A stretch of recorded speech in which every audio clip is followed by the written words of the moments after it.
All right, I'm Chris Avina with American Outdoor News, and today we get to speak to the voice of public land hunting, and through his own perspective and experience, he is the leading advocate of self-guided hunts. We please welcome Mr. Randy Newberg. Well, Chris, thanks for having me. You know what? Honored. It's so nice to finally meet you. Well, honored to be here. I have a friend who says, Randy, the fact that anyone invites you to be a guest or anything shows you how far a line of BS can get you in America. And he's known me for 50 years, so he probably knows that. Yeah, I'm more BS than I am anything. So. You know, it's part of life. Now, but thanks for having me. What first got you into public land hunting? Yeah, it's this is I'm going to roll back. I'm going to sound really old by the time I get telling all these old stories. But I grew up in northern Minnesota. My parents divorced when I was 11, and my dad had moved. I live in Montana now. He'd moved out here to work in the oil patch for a little while. And everybody in my little logging town, the goal of every young kid was, I want to be a hunter. I want to be a hunter. And so here I am. I just get to the point where I can take hunter education. And my parents divorced, and it was a hard time.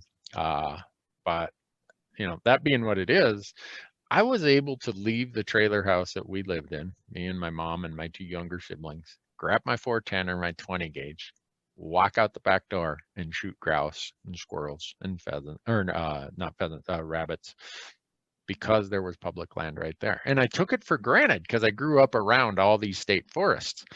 Well, then I move away and I start seeing no trespassing signs. I'm like, what's that all about? Because I can't remember seeing a no trespassing sign growing up as a kid.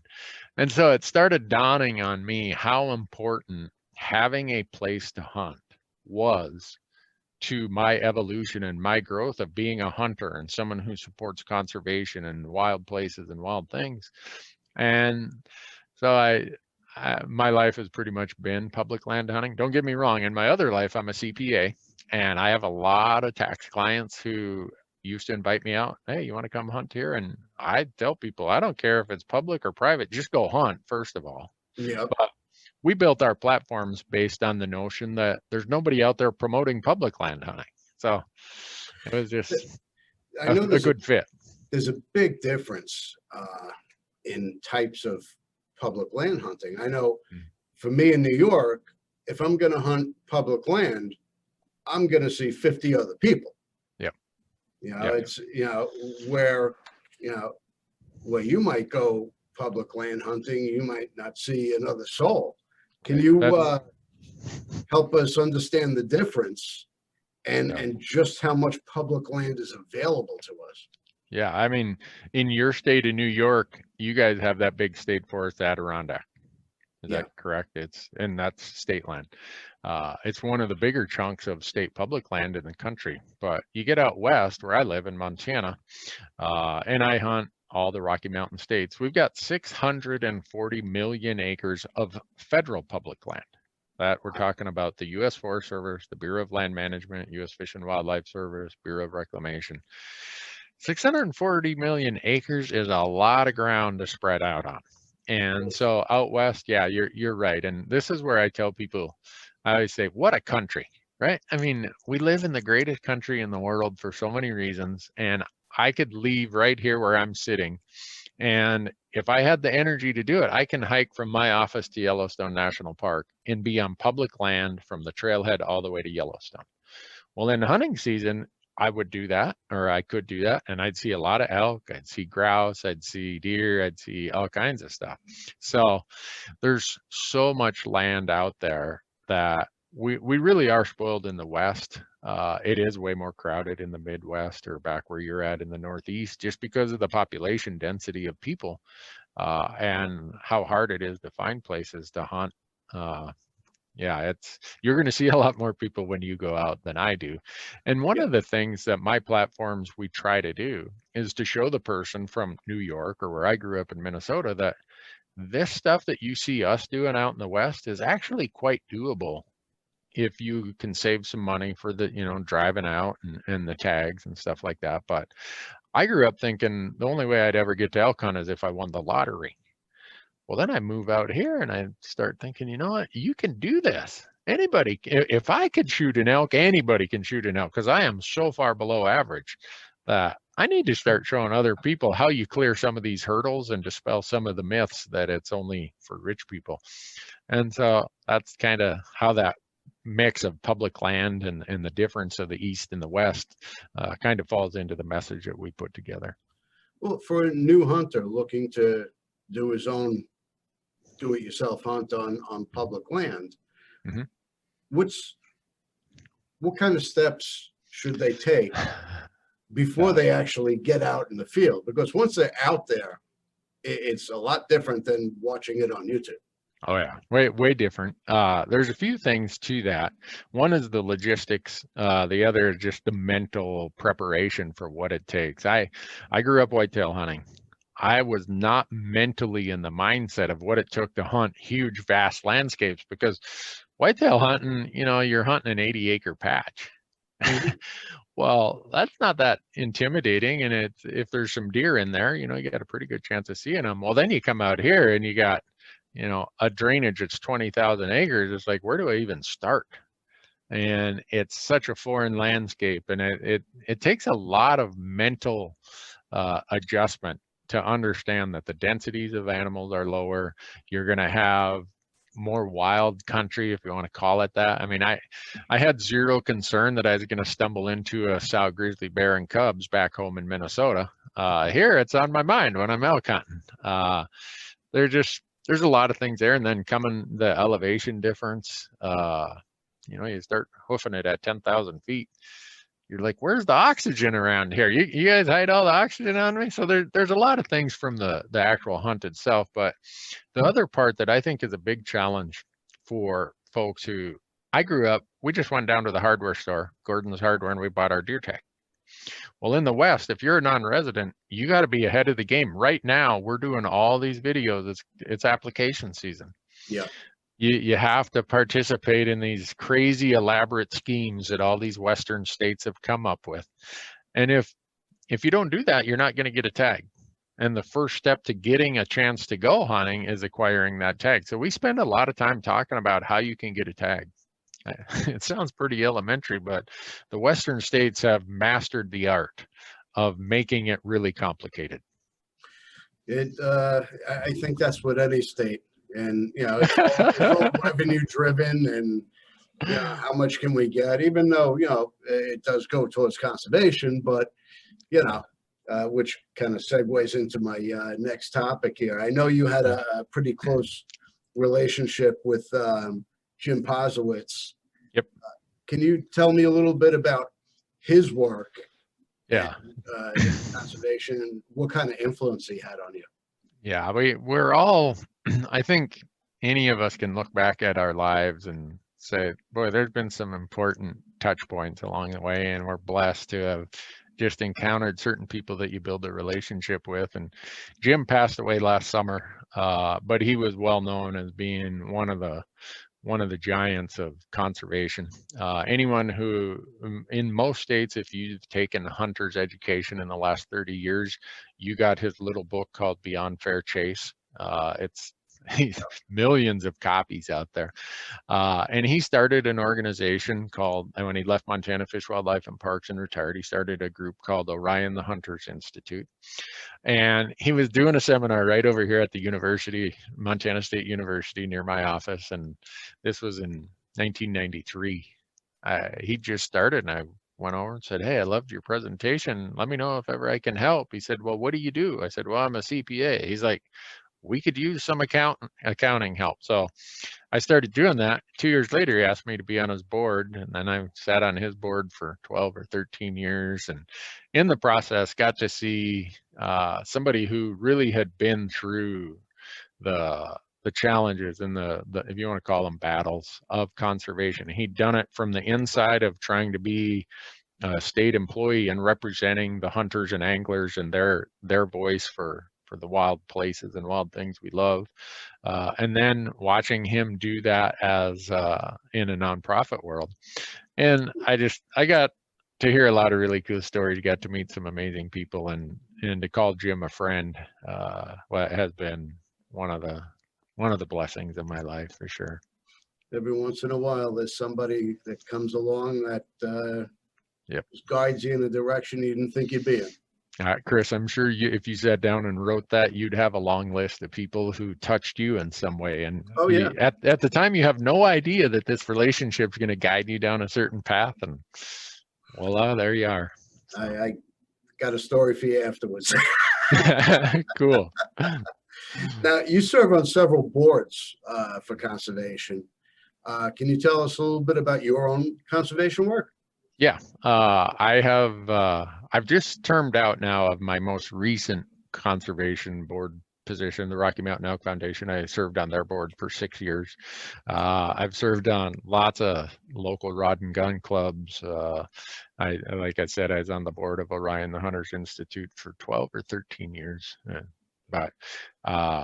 And so right now, after I termed out on the board of the Elk Foundation, my wife said, "Can you take a little break from that for a little while?" A hell of a lot of time, don't it? Yeah, so I've officially taken a break from it, but I'm still heavily engaged, and that's what I use my platforms for. The why of our platforms is to promote self-guided public land hunting and create advocates for that cause. So in today's world, where all of our issues get drawn over into Congress or state legislatures, we need advocates. We need people who understand how this process works. This isn't the old day when everything was handled over at a Fish and Game Commission, or there weren't controversies about firearm ownership or conservation or access.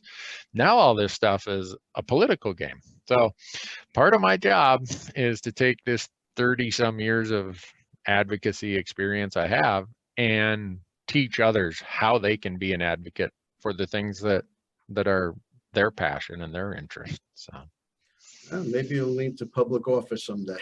my wife, it's funny, today's my 32nd anniversary, and my wife has told me, if you ever officially enter politics, I'm out of here. So I got to figure out, how can I kick the tires and steer the bus from the outside rather than jumping into the morass. So now, currently, the West is covered with preference points for almost every single species. Yep.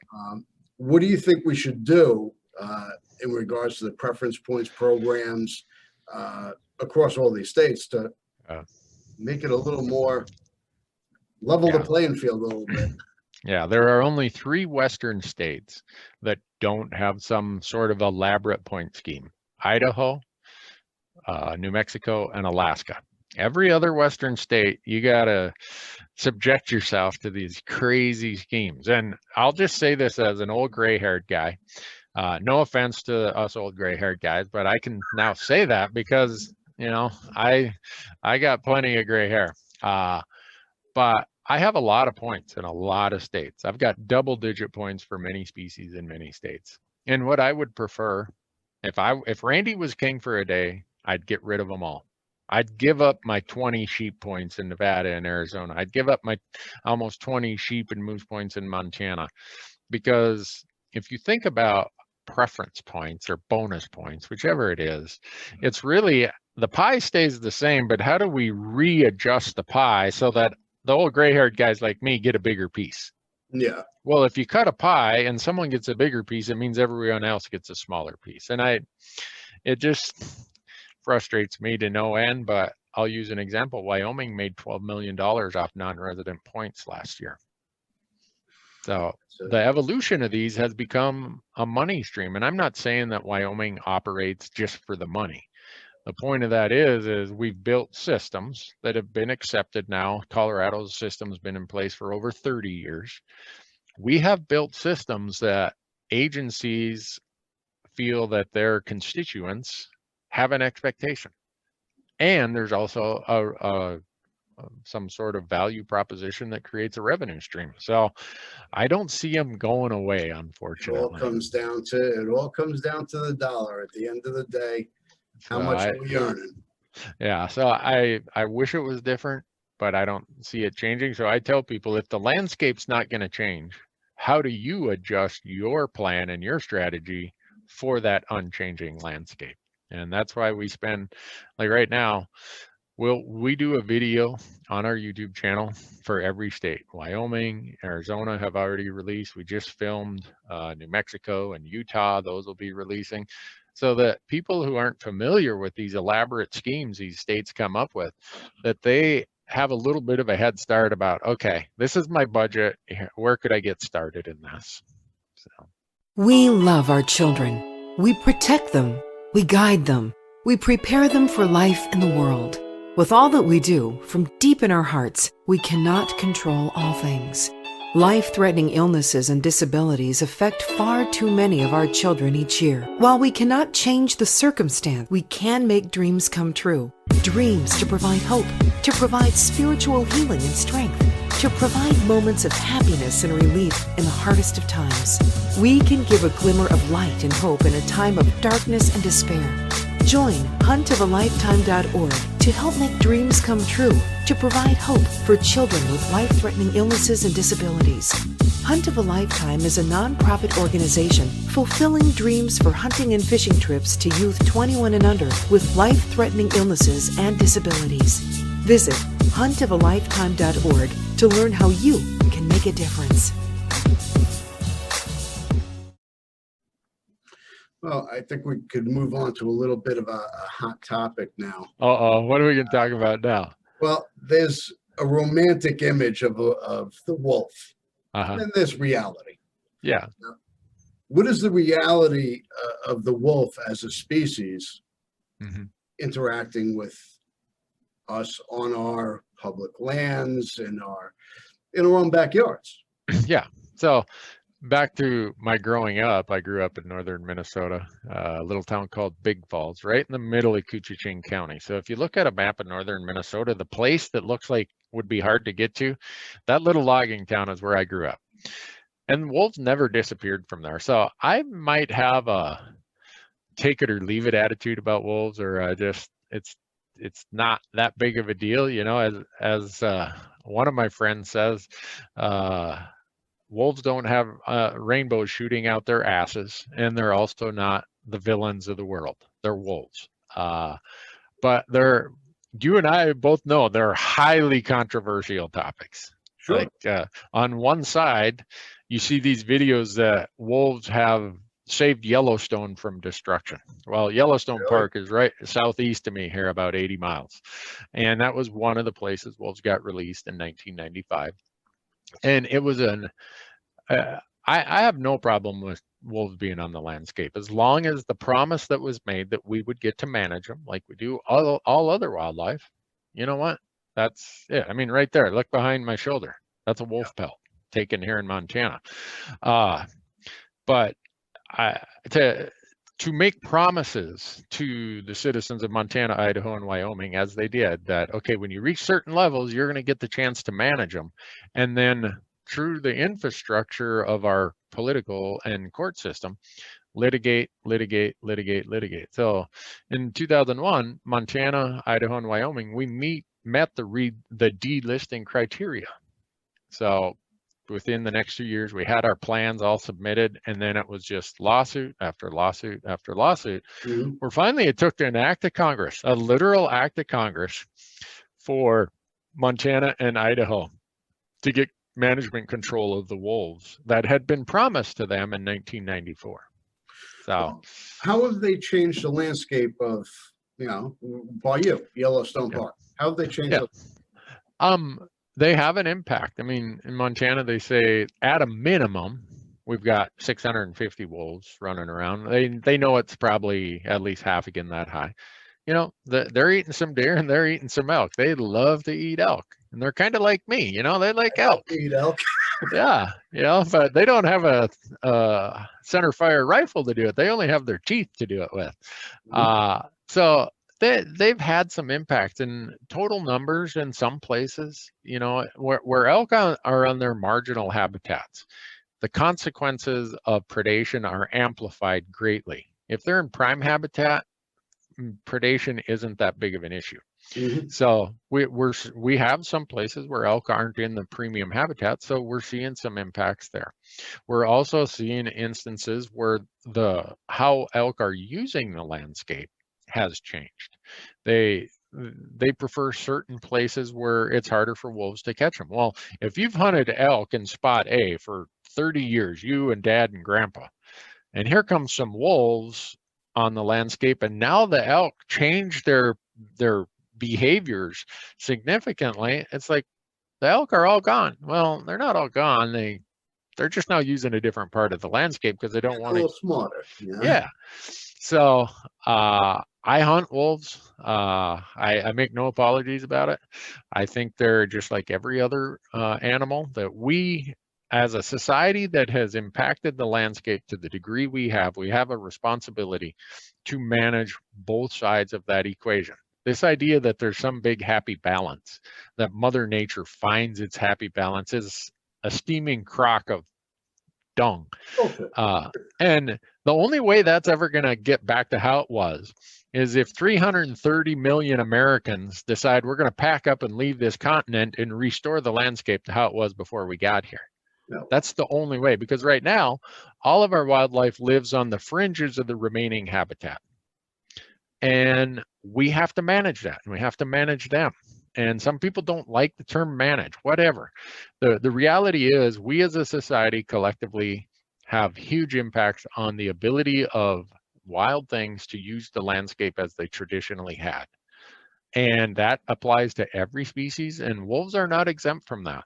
So I'm willing to do my part to go and help manage wolves. So we could manage wolves as a apex predator, like we manage deer.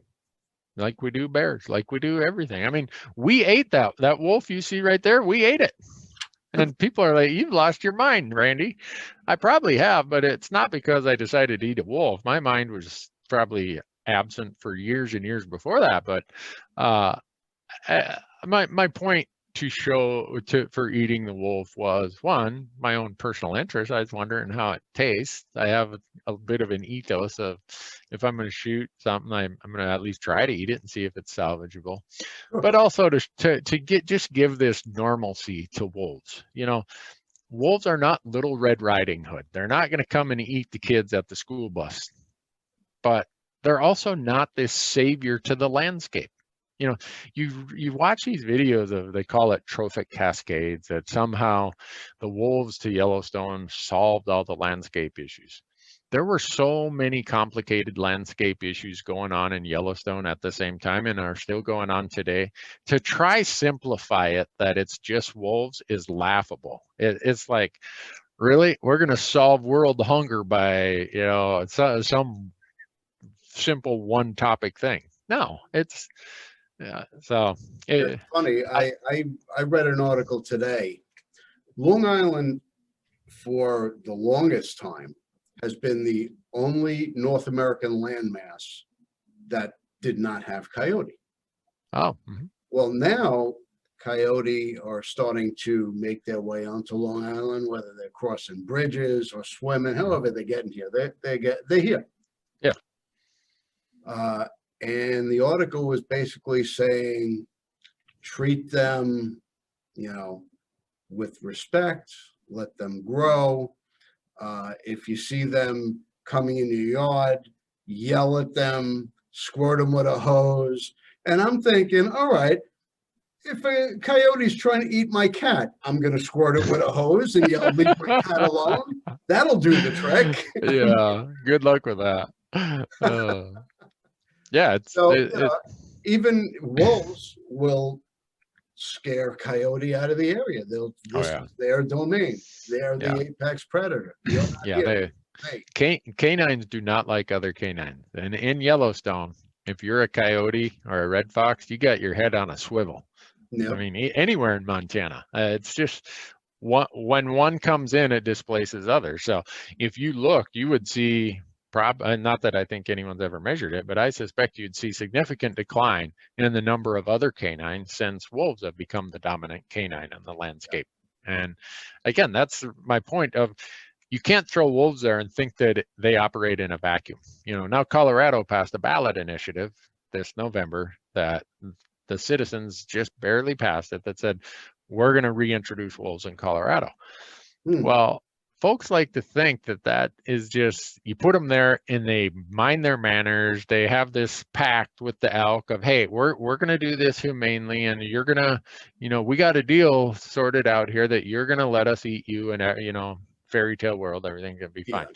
They have no idea what kind of complication and changes it's going to impose on the landscape. And I'm not saying that, you know, maybe that is something that would have naturally happened because they're already in southern Wyoming. But I don't think any species or any landscape benefits from ballot box biology. Okay, let the professionals who know this stuff, who make it their life's work, let them provide us the recommendations of what's best for the landscape and the species out there. Well, they don't acknowledge borders or fences. This is free reign. Yeah. Yeah, you're not going to find too many wolves or coyotes running around with a mapping software on their cell phone. So now, how smart are they? How smart is a wolf? Oh, they're unbelievable. It probably takes us 15 to 20 days of hard mountain hunting, 10 to 12 miles a day, to get one encounter with a wolf. Are they among they're the smart. most challenging? Yeah, if you told, I tell people that I would fill 5 or 6 elk tags in the time it takes us to get one shot at a wolf. Wow. They're just that remarkable. And I don't care what your feelings are about wolves. If you hate them and think they should all be gone, which is not my position, if you hunt them hard, spot and stock like we do, you're going to respect them. You're going to have a huge amount of appreciation for them. Like right now, it's 10 below zero here in Montana. They're out there making a living. You know, they're catching dinner with their teeth. And, you know, you're 70, 80, 90, 100-pound wolf, and you're looking at this bull elk over there that's 600 pounds, got these sharp antlers and hooves, and you're really hungry because the cold has just tapped your energy, and you're like, I got to jump in there. You know, I don't have any choice. So you end up with a high level of appreciation for them. You realize how remarkable they are, how adaptable they are, but they're just another animal. Like I feel elk are equally remarkable. Every species we have out there fascinates me to no end, and we got to manage them. There's a durability about them that you know, makes you think. You know, you're not a stand hunter. You know, I sit in a stand here in New York, and you know, I you know, do my scouting and whatnot, but you know, ultimately I'm sitting there waiting for them to come through their funnel. You're on the ground, you're chasing and stalking, and you know, you're trying to outwit your prey. It's a completely different thing. Yeah, and they're so smart. The first year that we were allowed to hunt and trap them, they weren't that well educated, but it did not take long before they understood that stay away from roads and trails, make big loops. So the wolves that I hunt, they're usually making 30 to 50 mile loops over the course of a week looking for elk. Elk are concentrated this time of year. So they're checking out on this herd, checking that herd, checking this herd, checking that herd. And they're pretty remarkable animals. Love them or hate them, you got to respect them. They have their own grocery store. Yeah. You're over here. I'm in the mood for elk today. Yeah. So, but it's good winter exercise for me to go out and do it. And it really is more like taking your firearm for a walk. And you get some good exercise. Now, back in, what was it, 2013-ish, you suffered a heart attack. Yeah, I have a weird blood clotting condition. I've had 4 major blood clots, and the biggest one that affects me is I had a really large blood clot in my liver that has pretty much messed up all the plumbing in my liver. So some days if you're watching my video footage and I look hungover, it's because I have a very high toxin load and my liver hasn't been able to clean things out. Wow. So I also ended up with a blood clot in my heart. It wasn't arteriosclerosis or anything like that. I'm laying in bed one night and all of a sudden, oh, what is that? So being the knothead that I am, I'm like, I'll get through it. My wife's like, you sure you're okay? Oh yeah, I'll be fine. Next morning I go grab my black lab and I'm thinking I'm gonna just jog this out. I'll fix this. I got to the end of the driveway and I was on my knees. I'm like, oh, here I am. I'm going to die of a heart attack in my driveway. And I've known I've had this for 8 hours. But so went in, got everything checked out, did the heart cath, you know how they go up. And the cardiologist, he's like, well, there's a pretty invasive way to find out that your arteries are like those of a 30-year-old. You just need to figure out this blood clotting thing. So I'm trying my best. Do you approach your hunts in a different way now? Has it affected the way you hunt? Not really. I'm on a blood thinner. So when I'm doing my field dressing, you know, I'm on a low level blood thinner. I try not to jab myself with the knives. I pay attention to, because since then I've also had another blood clot in my brain, a TIA they call them, I guess. Woke up on the floor. If you want to get your wife's blood pressure worked up, be standing there and collapse on the floor. So, but it all keeps going back to this blood clotting thing that they can't figure out. So it really hasn't changed my hunting. I would say, if anything, it has lit the fire even more, because you come to realize that health is such a valuable gift. It's a blessing to have high quality health, and I don't want to take it for granted. Any day that my health allows me to go out and do the things I love, you know what, work will take care of itself. I have a saying, I always say, hunt when you can, because you're going to run out of health before you run out of money. Oh, that's bad. Yeah, and we all know somebody, right, or multiple people who always said, someday I'm going to do this, someday I'm going to do this, and they ran out of health. Either they're gone, or that right now they're in the level of infirmity of their health is they can't go do it. So someday I'll be at that point. But if anyone does come to my funeral, my grandma always said that the number of people who go to your funeral is determined by the weather that day. If anyone does come to my funeral, if anyone were to come to my funeral, I hope they say, dang, I wish I would have hunted as much as that guy did. That's my goal in life. How would you like to be remembered as an outdoorsman? That's weird, Chris. I saw that question on there and I skipped past it because I didn't really have a good answer. And now you bring it up again. I still don't have an answer because I don't really think about it in that context. I want to know that to myself. How am I going to remember myself someday when I'm on the porch sipping coffee and not able to go do the things I love? I want to have no regrets. Mm-hmm. I don't want to say, boy, I wish I would have done that. Why didn't I do this? Or, gee, I wish I wouldn't have given all my effort that I could have to conservation or to public lands or to access or teaching new hunters. I wake up every day and say, I'm blessed to live in the greatest country in the world, have the greatest daily task in the world. How do I make the most of that so that I don't ever have regrets? And whatever other people remember that for, I guess, is what it is. Well, what would you say your crowning achievement has been up to this point? Well, being married for 32 years, that's a huge accomplishment. You got my respect. Especially when you see, I worked with a guy at the sawmill when I was going to college, and this is, again, a little side note. Don Bowman was his name, and he knew my wife, who was my girlfriend at the time. He'd met her a few times, and he pulls me aside. He says, Randy, I hear you're getting married this weekend. I'm like, yep. He said, look, I've worked with you for 3 years here at the sawmill, and I've known her a few times. Just remember, there's nothing you bring to the table that she couldn't replace by noon tomorrow. Behave accordingly. So that's probably one of my crowning achievements, is to have such a wonderful wife. Raising a wonderful son. He's 30 years old. That's a crowning achievement. I don't know.